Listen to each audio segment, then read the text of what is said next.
দক্ষিণেশ্বরের পাগলা ঠাকুর রামকৃষ্ণ পরমহংসদেব আপনারা সবাই জানেন বাবা। আমরা সবাই তাকে পাগলা ঠাকুর বলি।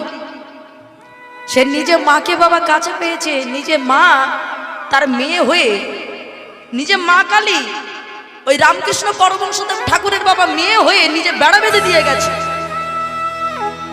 ও মায়েরা, এক ভক্ত এখন ওই ঠাকুরের কাছে গিয়েছে, গিয়ে বলছে, আচ্ছা ঠাকুর, শুনেছি স্বয়ং মা নাকি তোমার কাছে মেয়ে রূপে ধরা দেয়। আচ্ছা, তুমি যে কৌশলটা জানো, ওই কৌশলটা আমাকে একটু শিখিয়ে দিতে পারো যে আমি কি করে ঠাকুর পাবো?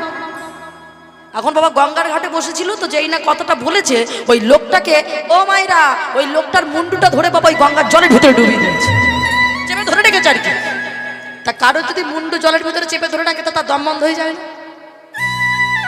এখন বাবা যদি মুন্ডুটা জলের ভিতরে রেখে তার দম বন্ধ হয়ে যায়, এখন আমরা কি করি বাঁচার জন্য?